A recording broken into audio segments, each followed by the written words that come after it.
Dr. Shabir, welcome to Let the Quran Speak. It's my pleasure to be on. Now, we're talking about Lot now. Yeah. He was apparently related to Abraham. Mm-hmm. Yes.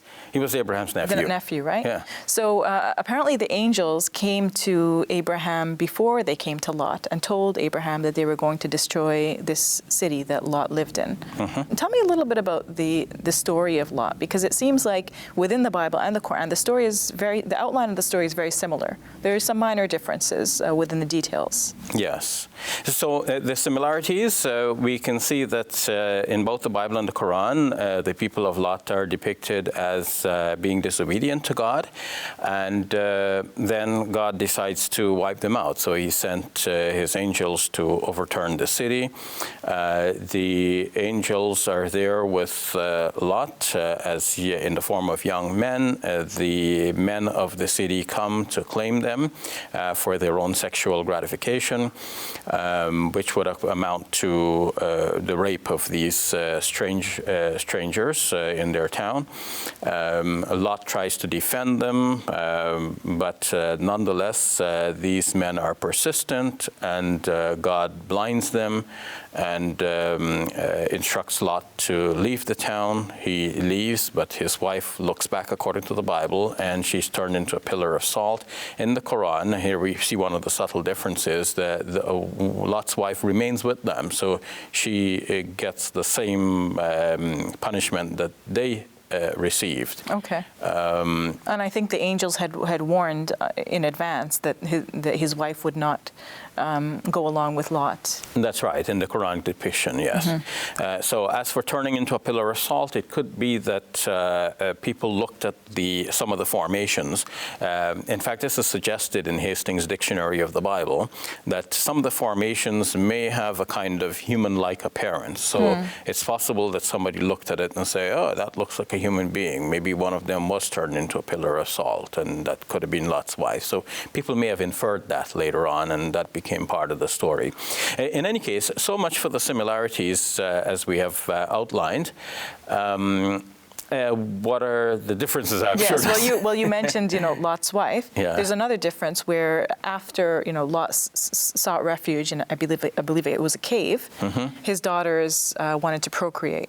Yes. Right? So tell us that part, because that's not in the Quran. Yes. In the Bible, it is mentioned that the daughters thought that they are the only ones alive and with their father, and now how is their generation going to live on?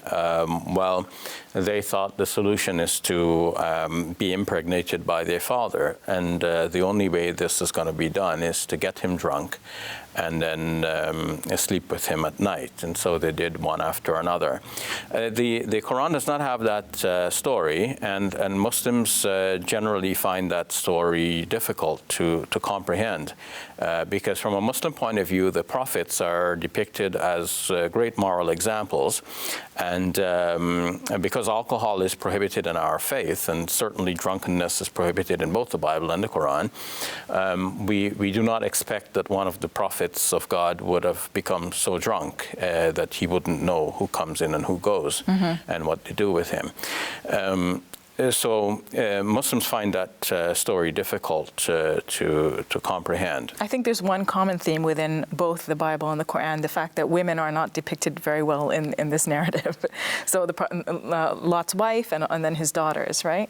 In the Bible. Well, yes, of course, the Quran does not mention anything negative about the daughters. And in general, I should say that if we had to deal with this as a whole series, we would show one after another that the Quran actually depicts the women who are known from the Bible in a far better light than they appear previously.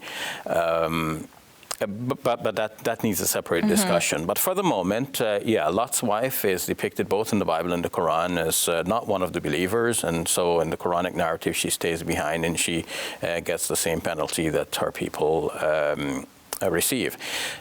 Another interesting aspect of this is the way in which Abraham pleads with God on behalf of the people. In both the Bible in and the both Quran, the Bible right? and Yes. the Quran, yes. And it shows that God would have spared the people if there had been a good number of people who were believers in God. But it turns out that apart from a few believers along with Lot, the others are all disbelieving, and so they perish.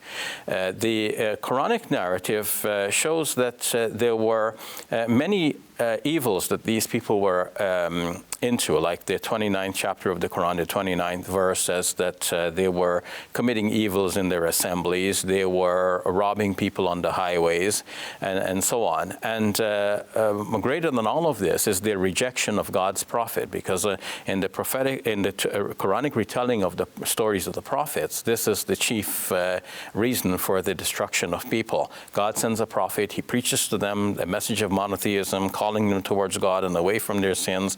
They refuse and deny the prophet. Sometimes they even start harming the prophet physically. And that is when God intervenes and says, enough is enough, and then destroys the people and then sends another prophet to another people and so on. So that's the recurring theme. And that seems to be what's happening here in the story of Lot as well. Many people have interpreted the story in the light of only one specific crime, but the Quran shows that it was actually broader than that. Thank you for sharing that, Dr. Shabir. You're welcome.